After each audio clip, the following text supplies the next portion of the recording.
Yes, മത്തായിയുടെ സുവിശേഷം 11-ാം അധ്യായം 11-ാമത്തെ വചനം ഓർത്തിരിക്കാൻ എളുപ്പമാണല്ലോ. 11:11. മാത്യു 11:11. മത്തായിയുടെ സുവിശേഷം 11-ാം അധ്യായം 11-ാമത്തെ വചനം. ഇത് വളരെ വിശേഷമായൊരു കാര്യമാണ്. എല്ലാവരും കാതോർത്ത് ശ്രവിക്കുകയും ഇതിൻ്റെ ഉൾക്കാഴ്ച ഒരു വലിയ പുതിയ കാര്യം നിങ്ങൾ കേൾക്കാൻ പോവുകയാണ്. അതിനുവേണ്ടി ഒരുങ്ങിയിട്ട് വായിക്കുക. എല്ലാവരും വായിക്കുക. സത്യമായി ഞാൻ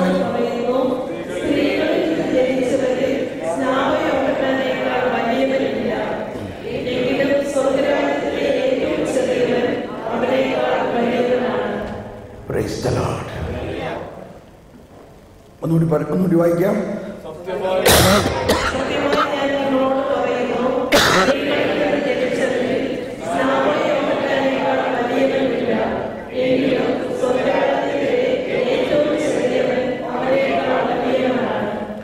അപ്പൊ ഇവിടെയും നമുക്ക് പഴയ നിയമവും പുതിയ നിയമവും ഉണ്ട്. ഇതിനെ നമുക്ക് മുറിക്കാം. ഈ വചനത്തിന്റെ ആദ്യത്തെ ഭാഗം ഇതാണ്: സ്ത്രീകളിൽ നിന്ന് ജനിച്ചവരിൽ സ്നാപകയോഹന്നാനേക്കാൾ വലിയവനില്ല. ഇത് യേശുവിന്റെ പരസ്യ ജീവിതത്തിന്റെ ആരംഭകാലത്ത് സ്നാപകയോഹന്നാനെ കുറിച്ചുള്ള യേശുവിന്റെ വലിയ പ്രഖ്യാപനമാണ്. അതായത് അന്ന് വരെയുള്ള ഈ ലോകത്തിൽ ആദത്തിന് ശേഷം സ്ത്രീകളിൽ നിന്ന് ജനിച്ച എല്ലാ വലിയ വലിയ ആളുകളിലും, ഇപ്പൊ നോഹ, അബ്രാഹിം, ഈ എല്ലാ പ്രവാചകന്മാരും, ഈ എല്ലാ പ്രവാചകന്മാരെക്കാളും സ്ത്രീകളിൽ നിന്ന് ജനിച്ച ഏറ്റവും വലിയ ദാവീദ്, മോശ, ഇവരെല്ലാവരെക്കാളും വലുതാണ് ആര്? സ്നാപകയോഹന്നാൻ. ക്ലിയർ ഇല്ലേ? ഒരു സംശയമില്ലല്ലോ. എന്തുകൊണ്ടാ? ഒന്ന്, ഈ മറ്റുള്ള എല്ലാ പ്രവാചകന്മാരും യേശുക്രിസ്തുവിനെ കുറിച്ച് പ്രവചിച്ചു. പക്ഷേ അവരുടെ കുറ്റമല്ല, അവർക്ക് യേശുക്രിസ്തുവിനെ കാണാൻ സാധിച്ചോ? ഇല്ല. ആർക്കാണ് യേശുക്രിസ്തുവിനെ കാണാൻ, മുഖാമുഖം കാണാനും എന്ന് മാത്രമല്ല യേശുവിനെ സ്നാനപ്പെടുത്താനുള്ള ഭാഗ്യം കിട്ടിയത്?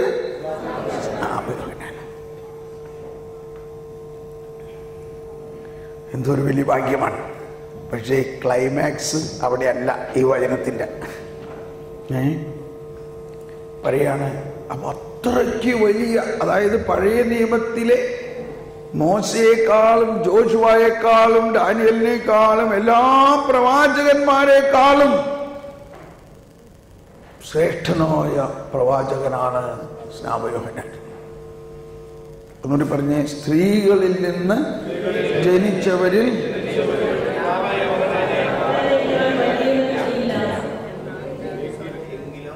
എങ്കിലും. ഇനി സെക്കൻഡ്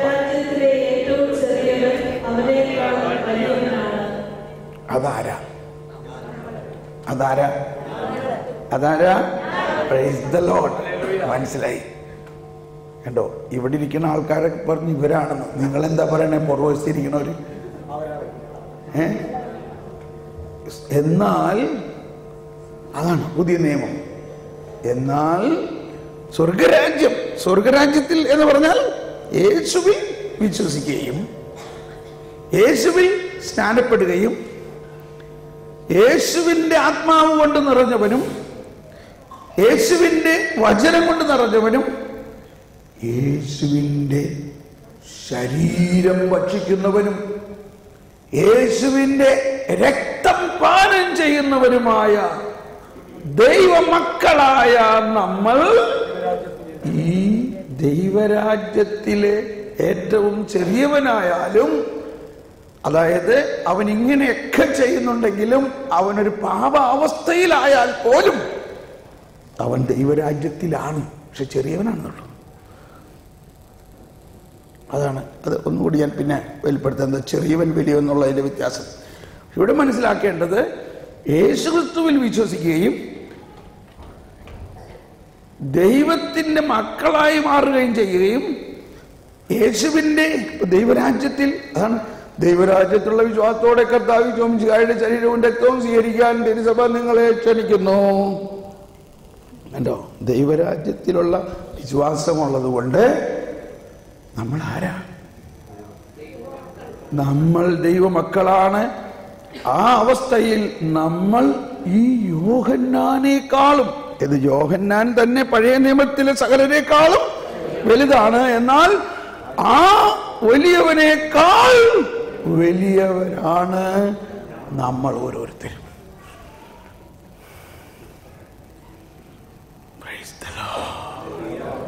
ഇതാണ് പുതിയ നിയമത്തിലെ അവസ്ഥ. ഓ, ഇതെനിക്ക് ഈ വെളിവ് കിട്ടിയ ദിവസം ഞാൻ രാത്രി ഉറങ്ങിയിട്ടില്ല. ദൈവമേ, ഞാൻ ഇക്കാലമത്രയും എന്തോരം വചനം പ്രഘോഷിച്ചു, എന്തോരം വചനം പഠിച്ചു, എന്തോരം പ്രാർത്ഥിച്ചിട്ടും ഇപ്പോഴാണല്ലോ ഇതൊക്കെ മനസ്സിലായത്. പക്ഷേ ദൈവത്തിന് നന്ദി, ഇപ്പോഴെങ്കിലും മനസ്സിലായല്ലോ. ഞാനിതൊരിക്കൽ ജർമ്മനിയിൽ വെച്ച് ഇത് പ്രഘോഷിക്കുമ്പോൾ, ഇത് പ്രഘോഷിക്കാൻ തുടങ്ങിയ സമയത്ത് അവിടെ ഒരു അച്ഛൻ ധ്യാനം കൂടുന്നുണ്ടായിരുന്നു. മൂന്നാം ദിവസം ആ അച്ഛൻ സാക്ഷ്യം പറയാൻ വന്നു. നമ്മൾ പങ്കുവയ്ക്കുന്ന പോലെ ആ അച്ഛൻ പറയാണ്, 2 ദിവസമായി ഞാൻ ഉറങ്ങിയിട്ടില്ല. അതെന്താ? അല്ല, ഇപ്പോഴാണ് ഞാൻ ഇത്രയും തിയോളജി പഠിച്ചു, എന്തോരം വലിയ ദൈവശാസ്ത്രവും എന്തെല്ലാം കാര്യങ്ങൾ ഞാൻ ചെയ്തു, ഞാൻ റിട്ടയറായി, ഞാൻ എന്തോരം ആളുകളോട്, എന്നാൽ ഇപ്പോഴും ആണല്ലോ എനിക്കിത് മനസ്സിലായത്, ഞാൻ സ്നാപകയോഹന്നാനേക്കാൾ വലിയവനാണ്. സ്നാപകയോഹന്നാൻ തന്നെ പഴയ നിയമത്തിലെ സകലരെക്കാളും വലിയവൻ.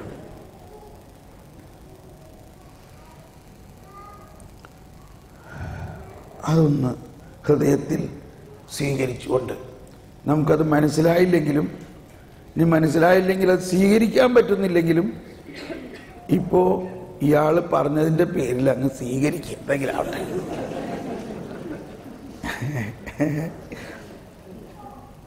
ഇങ്ങനെ രാവിലെ മുതൽ വൈകുന്നേരം വരെ ഇത് ദൂരം കഷ്ടപ്പെട്ട് പറയണതാണ്. അതിൻ്റെ പേരിൽ അങ്ങ് സ്വീകരിക്കും. എന്നിട്ട് അത് ഉള്ളിൽ വന്നു കഴിയുമ്പോൾ മത്താപ്പൂ ഇങ്ങനെ കത്തണ മാതിരി നമ്മുടെ ഉള്ളിൽ ഒരു കത്തൽ കത്തും. അതാണ് പുതിയ നിയമം. നമ്മുടെ ഉള്ളിൽ കത്തും, കത്തിപ്പടരും. നമ്മുടെ മാനുഷികമായ ചില കണക്കുകൂട്ടലോ ബന്ധനോ തടസ്സോ, ഞാനിതൊക്കെ പറയുമ്പോൾ ആരെയും കുറ്റപ്പെടുത്തല്ല. സാവധാനം എനിക്ക് മനസ്സിലായി, ഈ ബന്ധനം എന്നോ ബ്ലോക്ക് എന്നോ എന്ന് ഇതിനൊരർത്ഥമില്ല. ആരിപ്പം എന്നെ ബ്ലോക്കാക്കും? എൻ്റെ അകത്ത് ആരാ ഇരിക്കണത്? എൻ്റെ അകത്ത് ആരാ? എന്ത് ബ്ലോക്കാ പിന്നെ എനിക്കുണ്ടാകുക? സങ്കീർത്തനത്തിൽ പറയുന്നുണ്ട്, ദൈവത്തിന്റെ കൃപ നമ്മിലേക്ക് ഒഴുകുന്നത് വെള്ളച്ചാട്ടം പോലെയാണ്. നമ്മൾ വിചാരിക്കുന്നത് ആനാം വെള്ളം പോലെയാണ്. അനുഗ്രഹം ആനാം വെള്ളം തെളിക്കണ മാതിരിയാന്നാ. ആനാം വെള്ളം തെളിച്ചോ, അതൊരു തുള്ളി വെള്ളത്തിന് ശക്തി വേറെയാ. പക്ഷെ നമ്മുടെ ഒരു മനസ്സിലുള്ള ഒരു ചിത്രമാണ്. നമുക്ക് എന്തോരം ദർശനങ്ങൾ കിട്ടാറുണ്ട് വെള്ളച്ചാട്ടത്തെ കുറിച്ചൊക്കെ ഇല്ലേ? പരിശുദ്ധാത്മാവിന് വേണ്ടി പ്രാർത്ഥിക്കുമ്പം ഒരുപാട് സ്ഥലത്ത് കിട്ടാറുണ്ട്. ഒരു വെള്ളച്ചാട്ടം കാണണേ. ഈ വെള്ളച്ചാട്ടത്തിന്റെ അകത്ത് നമുക്ക് പോകാൻ പറ്റുമോ? ആരെങ്കിലും വെള്ളച്ചാട്ടത്തിന്റെ അകത്ത് പോകാറുണ്ടോ? വെള്ളച്ചാട്ടത്തിനെ ദൂരെ നിന്ന് കാണുമ്പോഴേക്കും നമുക്ക് ഭയങ്കര സന്തോഷമായി. അതാണ് അവിടെ പറഞ്ഞിരിക്കുന്നത്. സങ്കീർത്തനം 42:8 അല്ലെ? അങ്ങയുടെ വെള്ളച്ചാട്ടങ്ങളുടെ ഇരമ്പൽ കണ്ടോ? ഇരമ്പൽ കേട്ടാ മതി. അങ്ങയുടെ വെള്ളച്ചാട്ടങ്ങളുടെ ഇരമ്പൽ കൊണ്ട് ആഴത്തെ വിളിക്കുന്നു. അങ്ങയുടെ തിരമാലകളും ഓളങ്ങളും എൻ്റെ മീതെ കടന്നു പോകുന്നു. അപ്പോ അങ്ങയുടെ 42 അല്ലേ? 42. ഈ 42-ാം സങ്കീർത്തനത്തിന്റെ തീം എന്താ? നീച്ചാൽ തേടുന്ന മാൻപേടയെ പോലെ എൻ്റെ ഹൃദയം, ദൈവമേ ഞാൻ അങ്ങേക്കായി. ആ ദാഹം ചെന്ന് അവസാനിക്കുമ്പോ ദൈവത്തിന്റെ പ്രവാഹം വെള്ളച്ചാട്ടം പോലെ നമ്മുടെ ഉള്ളിലേക്ക് ഒഴുകുകയാണ്. ഈ വെള്ളച്ചാട്ടത്തിൽ എന്ത് ബ്ലോക്ക് ഉണ്ടാവും പറയും? എന്തെങ്കിലും ബ്ലോക്ക് ഉണ്ടെങ്കിൽ അതിനെയൊക്കെ അടിച്ച് തെറിപ്പിച്ചല്ലേ പോളൂ. അതാണ് വിശ്വാസം എന്ന് പറയുന്നത്. അപ്പൊ ഇനിമേലിൽ ഈ വാക്കുകളൊന്നും നമ്മൾ ഉപയോഗിക്കരുത്. നമ്മൾ ആരാണ്? നമ്മൾ യോഹന്നാനേക്കാൾ വലിയവരാണ്. നമ്മൾ ദൈവമക്കളാണ്. ത്രിത്വൈക ദൈവം വസിക്കുന്ന സകല ശക്തിയും നിറഞ്ഞിരിക്കുന്ന നമ്മളെ ബ്ലോക്കാക്കാൻ ഈ പ്രപഞ്ചത്തിൽ ഒരു പിശാചിനെന്ന് മാത്രമല്ല, ഈ 91 സങ്കീർത്തനമൊക്കെ 91 സങ്കീർത്തനം ചൊല്ലി പോണോട്ടോ, എന്നാലേ സംരക്ഷണമുള്ളൂ. അത് ചെല്ലിയത് കൊണ്ടല്ല സംരക്ഷണം, അത് പറഞ്ഞിരിക്കുന്നത് എന്താണെന്ന് വിശ്വസിക്കുന്നതിലാണ് സംരക്ഷണം. ഹല്ലേലൂയ. 10,000 എന്നെ അടുത്ത് വന്നാലും എനിക്ക് എന്നെ തൊടാൻ പറ്റില്ല. കാരണം എൻ്റെ അകത്തുള്ളത് ആരാ? എൻ്റെ അകത്തുള്ള കർത്താവ് ഈശോ. അതാണ് ഈശോ പറഞ്ഞത്, എൻ്റെ ആടുകളെ എൻ്റെ കയ്യിൽ നിന്ന് ആർക്കും പിടിച്ചെടുക്കാൻ പറ്റില്ല. ആ അവസ്ഥയിൽ ആണ് ഇപ്പോ നമ്മൾ ഈ അവസ്ഥയിലാണ്. ഇതുണ്ടാകാൻ പോകുന്ന കാര്യമല്ല, നമ്മളിൽ ഉണ്ടായിക്കഴിഞ്ഞിരിക്കുന്നു. പക്ഷേ നമ്മൾ അത് കണ്ടെത്തുക. അന്വേഷിപ്പിൻ, കണ്ടെത്തും, മുട്ടുവിൻ, തുറക്കപ്പെടും. വിശ്വസിക്കുക. അപ്പൊ നമ്മുടെ വിശ്വാസത്തിന്റെ പ്രധാന കാര്യങ്ങൾ നമ്മൾ പഠിക്കുമ്പോൾ തന്നെ നമ്മളിലേക്ക് വലിയ ശക്തി ഒഴുകും.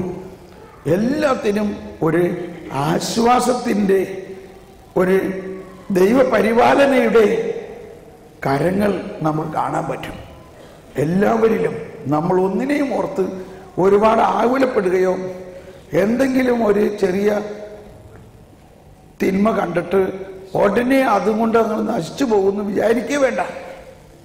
വേറൊരു സങ്കീർത്തനത്തിൽ 18-ാം സങ്കീർത്തനത്തിൻ്റെ ഭയങ്കര, ഇപ്പം ഇന്നലെ നിങ്ങൾ ആ അന്തോണീസിന്റെ പടം കണ്ടപ്പോൾ സങ്കീർത്തനം കേട്ടോ?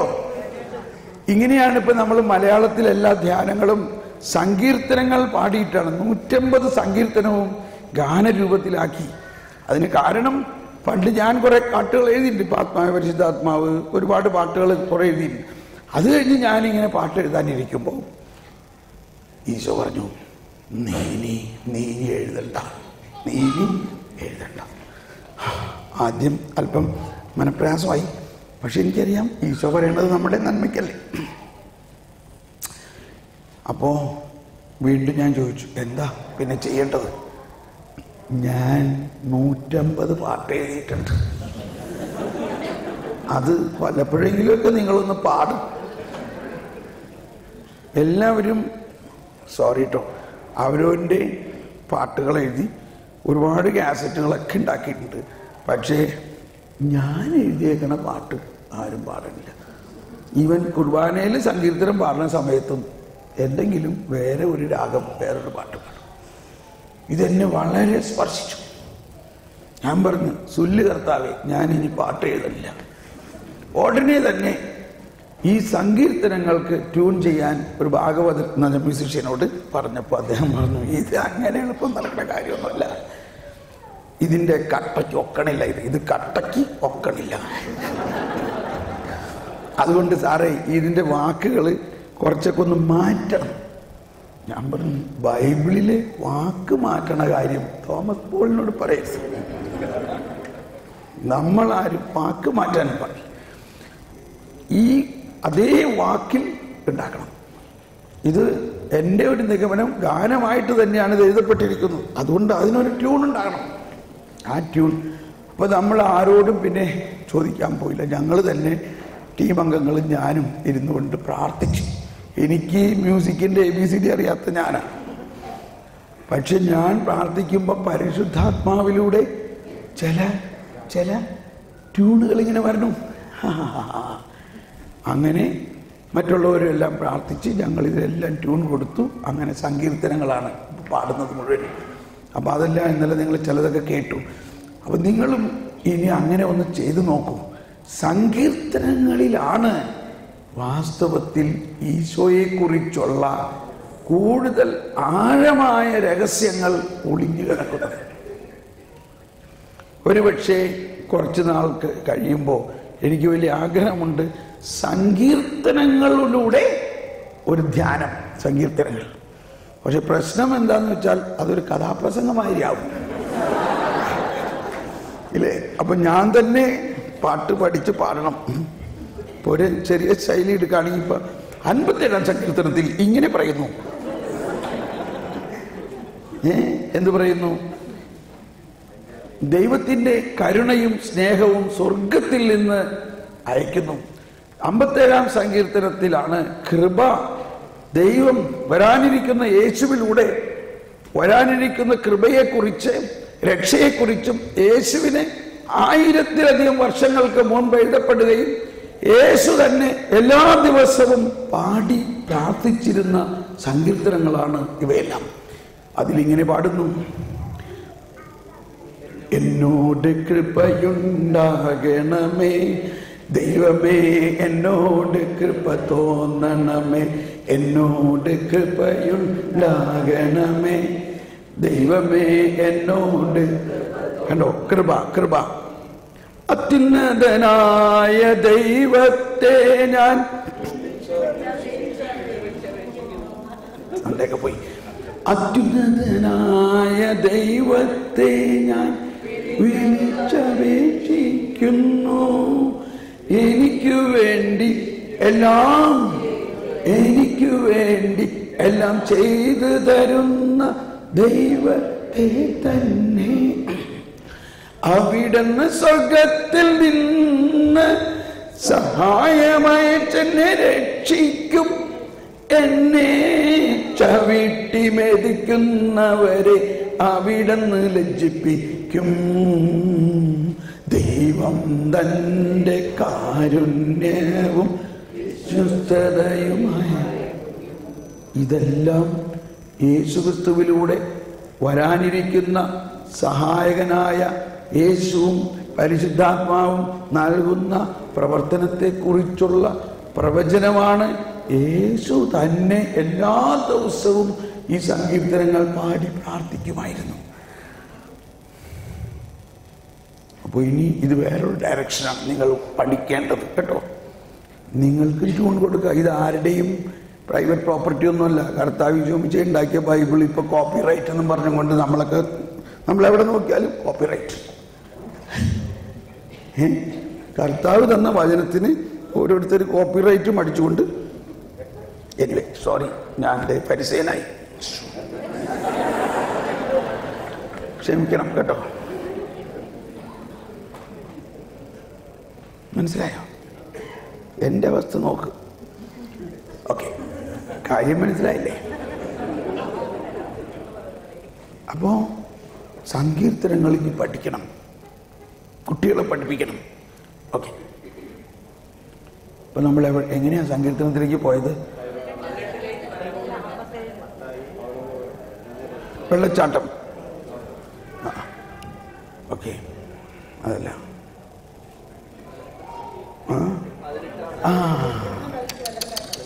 അപ്പോൾ 18-ാം സങ്കീർത്തനത്തിൽ ആദ്യം കർത്താവാണ് എൻ്റെ കോട്ട, എൻ്റെ രക്ഷ, എൻ്റെ വിമോചകൻ, ഇങ്ങനെയെല്ലാം പറഞ്ഞിട്ടില്ലേ? ഇല്ലേ? അതൊക്കെ വരാനിരിക്കുന്ന ഈശോയെക്കുറിച്ചും ഈശോയിലൂടെ വരുന്ന രക്ഷയെക്കുറിച്ചാണ് പറഞ്ഞിരിക്കുന്നത്. അതിൻ്റെ ഇടയിൽ പറയുന്നുണ്ട്, വചനം കൃത്യമായിട്ട് ഓർക്കുന്നില്ല, അവിടുത്തെ വാത്സല്യം എന്നെ വലിയവനാക്കി. ഒന്ന് പറഞ്ഞ എല്ലാവരും. അത് എത്ര വചനം? 18. അവിടുത്തെ വാത്സല്യം എന്നെ 35ആണോ? 18-ൽ 35 ഉണ്ടോ? 35ആണോ? 35ആണോ? Alright, okay. 18:35 പറയുന്നത് എന്താണ്? അവിടുത്തെ അങ്ങയുടെ വാത്സല്യം. സ്നേഹമുള്ളവര്, ഈ വാക്ക് എവിടെയെങ്കിലും കേട്ടിട്ടുണ്ടോ? മനസ്സിലാവുന്നുണ്ടോ? അതാണ് ഞാൻ പറയണത്. നമ്മുടെ വീട്ടിൽ കേട്ടിട്ടുണ്ടോന്ന് ഇങ്ങനത്തെ ഒരു വാക്ക്? ഇതാണ് കുടുംബത്തിൽ ഉണ്ടാകേണ്ട ഒരു വികാരം. എന്തുണ്ടാകണം? വാത്സല്യം. പിതാവ് അല്ലെങ്കിൽ ഭർത്താവ് ഭാര്യയോട് വാത്സല്യം ഉണ്ടാകണം. മക്കളോട് വാത്സല്യം ഉണ്ടാകണം. നമ്മൾ ഒരു കർക്കശക്കാരനായ ഓപ്പോസിറ്റാണ് തോന്നണില്ലേ? ആ കർക്കശക്കാരൻ്റെ ആ സ്വഭാവമാകുന്ന ഫരിസേയനാകുന്ന ആ പഴയ മനുഷ്യനെ ഉരിഞ്ഞു മാറ്റണം. നമ്മളല്ല ഉരിയേണ്ടത്, കർത്താവ് ഉരിഞ്ഞു മാറ്റും. നമ്മളിത് വിശ്വസിച്ചാൽ മതി. നമ്മൾ പുതിയ നിയമത്തിലാണ്. ഈ പുതിയ നിയമം എന്ന് പറയുന്നത് ദൈവത്തിൻ്റെ കരുണയും വാത്സല്യവും നിറഞ്ഞു തുളുമ്പുന്ന ഒന്നാണ്. ഇവിടെ പ്രമാണങ്ങൾക്ക് അപ്പുറമാണിത്, കൽപ്പനകൾക്ക് അപ്പുറമാണ്. അങ്ങനെയാണ് പുതിയ നിയമത്തിൽ ഒരുപാട് സ്ഥലത്ത് ഈ വൈരുദ്ധ്യത്തെ നമുക്ക് ഈശോ കാണിച്ചു തരിക. ഈശോ ഒരു ഫരിസേയൻ്റെ വീട്ടിൽ ചെന്നു. അപ്പോഴത്തെ ഒരു പാപിനി വന്നിട്ട് ഫരിസേയൻ്റെ വീട്ടിൽ കയറി വന്ന് ഈശോയെ ചുംബിക്കണോ, കാലുമ്മ എണ്ണ ഒഴിക്കണോ, അത് ചെയ്യണം. ഫരിസേയനായ ഈശോക്ക് ജീവളാരാ എൻ്റെ വീട്ടിൽ വരാനായിട്ട്. എന്നിട്ട് പറയാൻ, ഇവൻ ഒരു പ്രവാചകനാണെങ്കിൽ ഇവൾ ആരാന്നറിയണ്ടേ? പക്ഷെ ഈ പാപിനി അവനെ തൊട്ടിട്ട് ഇവരെന്തിനാ അനുവദിക്കണേ?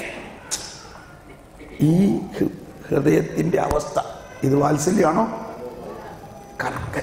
കർക്കശക്കാരനായ.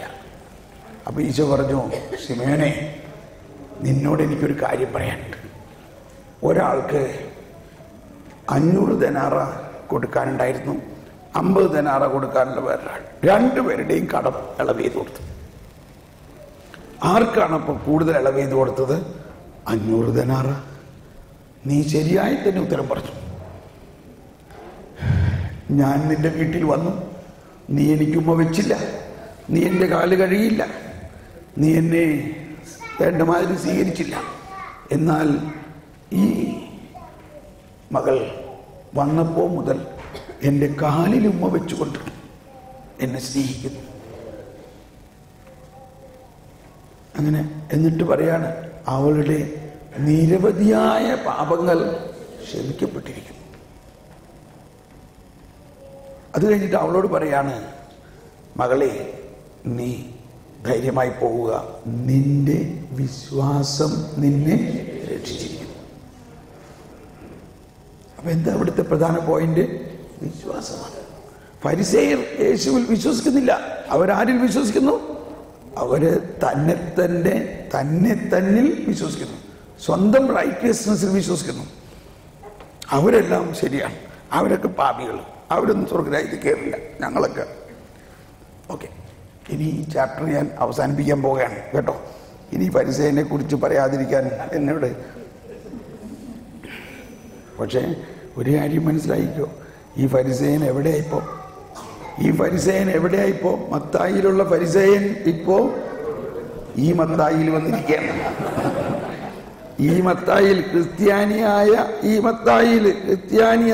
തോമായിൽ, ഈ ക്രിസ്ത്യാനികളായ നമ്മളിൽ ഈ ഫരിസേയന് കയറാൻ എന്ത് അവകാശം? അത് നല്ല ചിന്ത അല്ലേ? നമ്മൾ ആരാണ്? നമ്മൾ ദൈവമക്കളാണ്. നമ്മളിൽ ഉള്ള പഴയ മനുഷ്യനാണ് ആ ഫരിസേയ മനോഭാവം. എൻ്റെ ആത്മാർത്ഥമായ പ്രാർത്ഥനയും, എനിക്ക് 100% നിങ്ങൾക്ക് ഗ്യാരണ്ടി തരാം, ഈ ഫരിസേയ സ്വഭാവത്തെ പ്രതി പശ്ചാത്തപിച്ച് കുമ്പസാരിക്കുക. കുറെ പ്രാവശ്യം കുമ്പസാരിക്കേണ്ടി വരും, പക്ഷെ ചെയ്യേ. അപ്പോൾ നമുക്ക് ഭയങ്കര ഒരു ഫ്രീഡം കിട്ടും. മാത്രമല്ല, കുർബാനയിൽ ഒരു രൂപാന്തരീകരണം നടത്താൻ ഈ ഫരിസേയ സ്വഭാവത്തെ കർത്താവേ നീ എടുത്തു മാറ്റി. പാമ്പിൻ്റെ പടം പൊഴിയുന്നത് പുതിയ പടം വരുമ്പോഴാണ്. ഞാനിത് ഈ കുർബാനയിൽ എൻ്റെ സ്വഭാവത്തെ, എൻ്റെ അവസ്ഥയെ സമർപ്പിക്കുന്നു. നീ നൽകിയിരിക്കുന്ന പുതിയത് എനിക്ക് തരും. അപ്പം ഇതാണ് ഇനി ഇപ്പം അതിനകത്തേക്ക് വന്നു. ഞാൻ രാവിലെ മുതൽ പറയണമെന്ന് പറഞ്ഞു വന്നതൊക്കെ ഇപ്പോഴഞ്ഞ് വരണത്. ഇതുവരെ പറഞ്ഞതിനൊന്നും കുഴപ്പമില്ലല്ലോ. എന്തിനാണ് കാനായിലെ കല്യാണത്തിന് വെള്ളം വീഞ്ഞാക്കിയത്? ഇപ്പം നമ്മൾ ഇച്ചിരിയൊക്കെ വാട്ടീസ് അടിക്കുന്ന ആളുകൾക്ക് ശരിക്കറിയാം ഇല്ലേ? അവരതും പറഞ്ഞുകൊണ്ടാണ് വാട്ടീസ് അടിച്ചിരുന്നത് ഇല്ലേ? നമ്മളൊക്കെ പണ്ട് ഇച്ചിരിശൊക്കെ കുടിച്ചിരുന്നതാണില്ലേ? ഞാൻ ശിവാശ്രീകളും ജോണി വാക്കറും മാത്രമേ കുടിക്കുള്ളൂമായിരുന്നു ഒരു കാലം. ഞാൻ ഓർക്കുകയാണ്, ബോംബെയിൽ രാത്രിക്ക് അതന്വേഷിച്ച് അവർ പറഞ്ഞു വേറെ ബ്രാൻഡ് കൊണ്ട്, ഇല്ല എനിക്കതൊന്നും പറ്റില്ല, എനിക്ക് ജോണി വാക്കർ തന്നെ വേണം എന്നും പറഞ്ഞ് ഞാൻ ഓടി നടന്നിട്ടുള്ള ഞാൻ 3 പാക്കറ്റ് സിഗരറ്റ് കിട്ടാണ്ട് ഒരു ദിവസം എനിക്ക് സമാധാനാവില്ല. 3 പാക്കറ്റ് 30 സിഗരറ്റ് ഞാൻ വലിച്ചിരുന്നു. പിള്ളേരൊന്നും കേൾക്കണ്ടല്ലേ. എന്നാൽ 25 വർഷം മുമ്പ് ഒരു ദിവസം എനിക്ക് മനസ്സിലായി ഞാൻ ഒരു പുതിയ സൃഷ്ടിയാകണം. പരിശുദ്ധാത്മാവിലുള്ള ജീവിതം, എൻ്റെ ഉള്ളിൽ പരിശുദ്ധാത്മാവ് വസിക്കുന്ന ദേവാലയമാണ് ഞാൻ. എന്തിനു പറയണു? അന്ന് മുതൽ എനിക്ക് സിഗരറ്റ് വലിക്കാൻ പറ്റണില്ല. ഞാൻ സിഗരറ്റ് എടുത്ത് വലിക്കാൻ നോക്കിയിട്ട് എനിക്ക് വലിക്കാൻ പറ്റണില്ല. എനിക്ക് അതിനോട് ഭയങ്കര വെറുപ്പ് തോന്നി. അന്ന് മുതൽ എനിക്ക് സ്കോച്ച് വിസ്കി കുടിക്കാൻ പറ്റണില്ല. എനിക്ക് പരിചയമുള്ള എൻ്റെ ഒരു സുഹൃത്ത് 10 ബോട്ടിലുള്ള ഒരു ക്രേറ്റ് എവിടെ നിന്ന് വരുമ്പോഴാണ്, ഗൾഫിൽ നിന്ന് വന്നപ്പോൾ കൊണ്ടുവന്നു, വലിയ സമ്മാനം കൊണ്ടുവന്നതാ. ആ 10 ബോട്ടിലും ഞാൻ കളയേണ്ടി വന്നു. ഞാൻ തൊട്ടില്ല. ഞാൻ പറയുന്നത് എന്ത് സംഭവിച്ചു എന്നിൽ?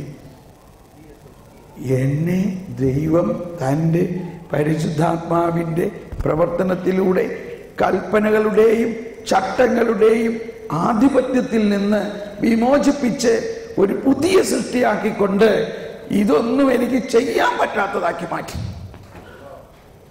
ഇതാണ് ക്രിസ്തീയ ജീവിതം. ഇപ്പം ഞാൻ നിങ്ങളോട് പറഞ്ഞു കള്ളു കുടിക്കരുന്നു വല്ലത്, ഞാനൊന്നും പറയില്ല. ഞാൻ പറഞ്ഞുകൊണ്ടാട്ടെ നമ്മുടെ കള്ളുടി മാറുമോ? നമ്മുടെ ഗാംബ്ലിംഗ് മാറുമോ? നമ്മുടെ സിഗരറ്റ് വലി മാറുമോ? നമ്മളിൽ പരിശുദ്ധാത്മാവ് നിറഞ്ഞു കഴിയുമ്പോൾ പരിശുദ്ധാത്മാവിലൂടെ ഉണ്ടാകുന്ന ഉത്ഥാനത്തിൻ്റെ ശക്തിയിലൂടെ നമ്മളൊരു പുതിയ സൃഷ്ടിയാകാൻ പോവുകയാണ്. അതിൻ്റെ കണക്കിലാണ് യോഹന്നാൻ്റെ സുവിശേഷം മുഴുവനും കിടക്കുന്നത്. യോഹന്നാൻ്റെ സുവിശേഷം 1, 2, 3, 4, 5, 6, 7, 8, 9, 10, 11 വരെയുള്ള അധ്യായങ്ങളിൽ ഇതേ ഒരേ ആശയം തന്നെയാണ്. നമ്മൾ അതിലേക്ക് പോകുന്നതിന് മുമ്പ് ആ ഒരു ക്ലിപ്പ് ഒന്ന് കാണാം. അത് ജോൺ ഇങ്ങനെയാണ്, ഗോ ആൻഡ് ടെൽ ജോൺ എന്നാണ് അതിൻ്റെ പേര്. ഗോ ആൻഡ് ടെൽ ജോൺ 2 എണ്ണം ഉണ്ട്. അതിനകത്ത് ഒന്ന്, ഫസ്റ്റ് വൺ ലൈറ്റ് ഓഫ് ചെയ്യാം. ഇത് ഈശോ നയനിലെ വിധവയുടെ മകനെ ഉയർപ്പിക്കുന്നതാണ്.